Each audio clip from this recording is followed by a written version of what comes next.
ओम शांति। आज प्यारे मीठे बाबा की मुरली मंथन की डेट है 1 अक्टूबर 2022। तो आज मीठे मीठे बाबा ने अपने बच्चों से कहा, आपस में एक दो का रिगार्ड रखना है, अपने को मियाँ मिट्ठू नहीं समझना है, बुद्धि में रहे जो कर्म मैं करूँगा मुझे देखकर सब करेंगे। तो आपस में एक दो के साथ बहुत मिलकर चलना है। अपने को मियाँ मिट्ठू कभी नहीं समझना है कि हम ही सबसे लायक है, हम नहीं हो तो क्या हो। बुद्धि में सदैव ये रहे कि जो कर्म मैं करूंगी मुझे देखकर और करेंगे। प्रश्न है, कौन सी अवस्था जमाने के लिए बहुत बहुत मेहनत करनी है?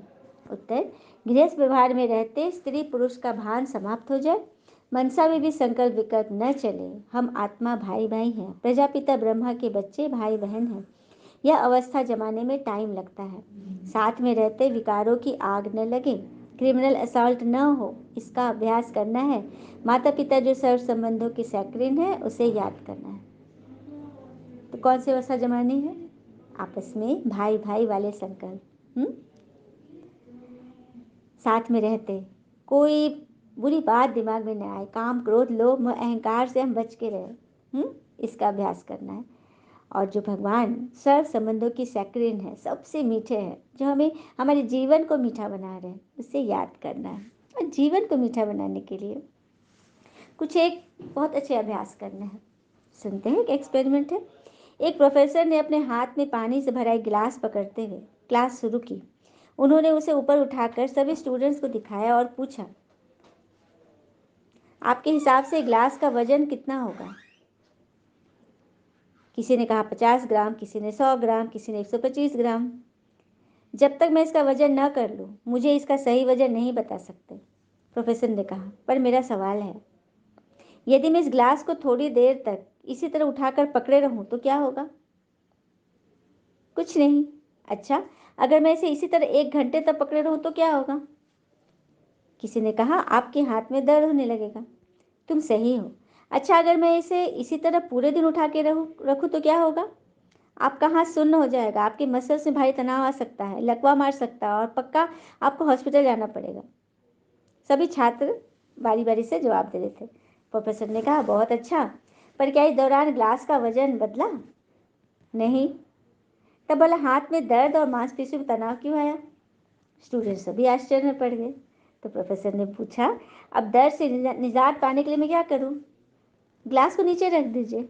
एक छात्र ने कहा, बिल्कुल सही, बिल्कुल सही, यही मैं पूछना चाहता था। तो लाइफ की प्रॉब्लम्स भी कुछ इसी तरह होती है। इन्हें कुछ देर तक अपने दिमाग में रखिए और लगेगा कि सब कुछ ठीक है। उनके बारे में ज़्यादा देर सोचिए तो आपको पीड़ा होने लगेगी, और इन्हें और देर तक अपने दिमाग में रखिए तो आपको ये पैरालाइज करने लगेगी और आप कुछ सोच भी नहीं पाओगे, इसके अलावा कुछ सोच नहीं पाओगे। तो अपने जीवन में आने वाली चुनौतियाँ और समस्याओं के बारे में सोचना ज़रूरी है, पर उससे भी ज़्यादा ज़रूरी है कि उसके सोल्यूशन पे फोकस करना। आप हर रोज मजबूती और ताजगी के साथ उठेंगे और सामने आने वाली किसी भी चुनौती का सामना कर सकेंगे। इसीलिए आपस में एक दो का रिगार्ड बहुत ज़रूरी है। हमेशा यह ध्यान रहे कि हमारे अंदर कोई ऐसी बात जो हमें फंसा रही है, उससे हम बहुत दूर रहें, उससे बचकर रहें और उस प्रॉब्लम को तुरंत सोल्यूशन में डाल दें। प्रॉब्लम के रूप में उसको पकड़े न रहे। गीत है, बदल जाए दुनिया न बदलेंगे हम, तुम्हारी कसम।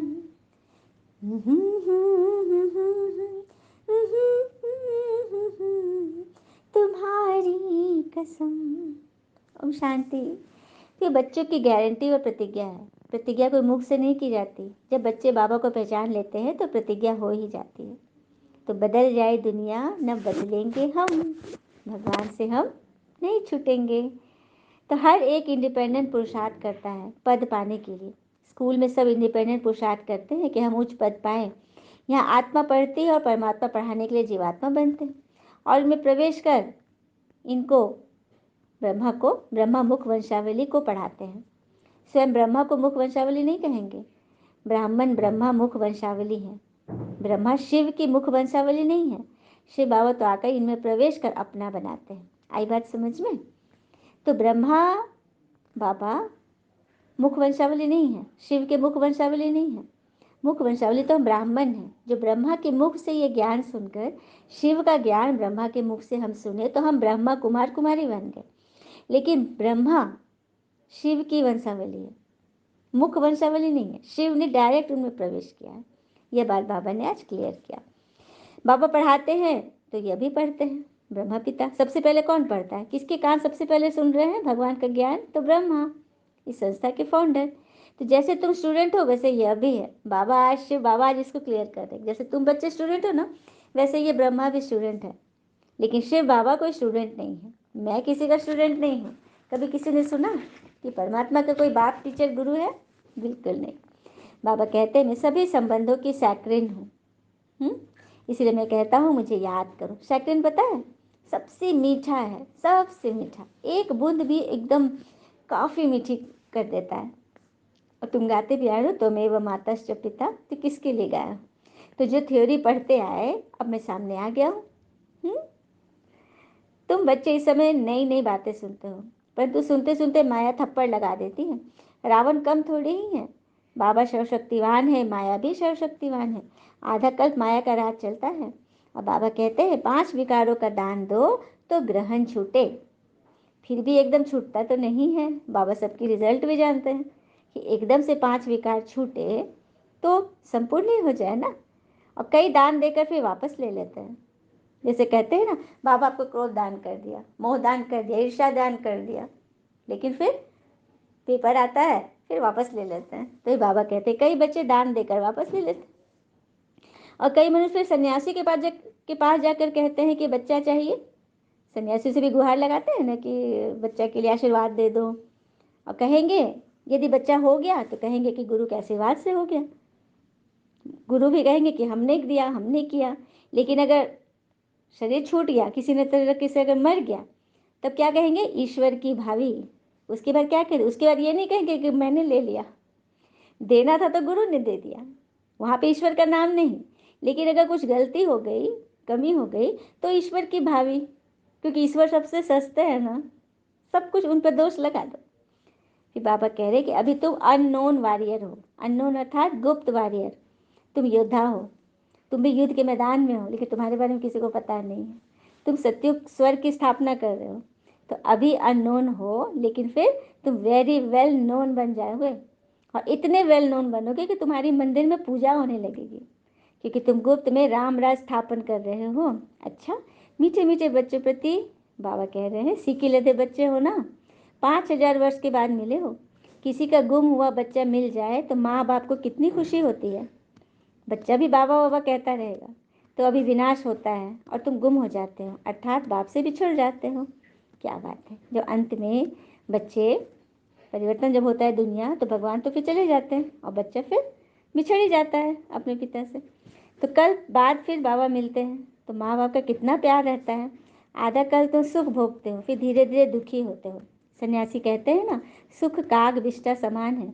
वह भी विकार के लिए कहते हैं, विकार के लिए कहते हैं ना कि सुख काग विष्ठा समान है और दुख अपार है। गुरु नानक जी भी ने कहा, मूत पलीती कपड़ धोए। तो कौन से कपड़े गंदे हैं, जिसे धोएगा कौन? तो आत्मा के कपड़े मैले हैं, तो उसको धोने वाला परमात्मा ही तो है। धोबी बनकर आए हैं बाबा। एक ओंकार सत्य नाम किसका है? परमात्मा का ही ना। तो इस ज्ञान में तुम बच्चों की बुद्धि बड़ी शुरूर से आनी चाहिए, क्योंकि आत्मा को जगाना होता है। हाँ, तो आत्मा भी शुरूर बनती है। कोई कोई तो बहुत अच्छे शुरूर बुद्धि हो जाते हैं, शयाने बुद्धि। माताएं कन्याएं बहुत अच्छी खड़ी हो जाती हैं। नहीं तो माताएं बैठ पति को समझाए, इसमें बड़ी हिम्मत और निर्भयता चाहिए। क्या बात है, बाबा कितनी अच्छी रीति समझाते हैं ना कि कई माताएं इतनी खड़ी हो जाती हैं कि बात मत पूछो। बाकी तो सब नरकवासी है, दुर्गति में है। हाँ, वह तो भक्ति में खूब नाचते गाते और कथा शास्त्र आदि पढ़ते रहते हैं, लेकिन क्या सदगति होती है? मन को आराम मिलता है? हाँ, कुछ पल के लिए भर मतलब डाइवर्ट हो गया, मन खो गया उस कथा कहानी में, लेकिन मन से वो चीज़ें तो नहीं निकल रही है। वो व्यर्थ जो हमने मन में डाल के रखा है वो तो नहीं खत्म हो रहा है, मन तो वहीं का वहीं है। लेकिन इस ज्ञान से हमारे मन से वो सारा को धीरे धीरे डिलीट होने लगेगा। तो कितनी बड़ी बात है, खुशी अपने आप मिल जाएगी, है ना। वास्तव में बाबा कहते हैं तुम ही आस्तिक हो। नंबर पर पुरुषार्थ अनुसार। नास्तिक तो वो है जो परमात्मा को जानते ही नहीं। तो सारा मदार है बुद्धि की यात्रा पर। अचल अडोल अंगद की तरह रहना है। भरी लंका में रावण के सामने अंगद ने क्या किया था? पांव जमीन पर गड़ा दिए थे, लेकिन कोई हिला नहीं पाया। तो अंत में तुम्हारी अवस्था वैसी होनी है। अच्छा, मीठे बच्चों प्रति भगवान की नमस्ते। हम बच्चों की भी प्यारे बाबा को नमस्ते। धारणा के लिए मुख्य सार। पहले पॉइंट, एक दो का हाथ पकड़ सहयोगी बन बाप की श्रीमत पर चलते रहना है। बाबा जो सर्व संबंधों की सैक्रिन है उसे बड़े प्यार से याद करना है। दूसरी पॉइंट, जैसे बाबा हर बच्चे को रिगार्ड देते हैं ऐसे फॉलो करना है।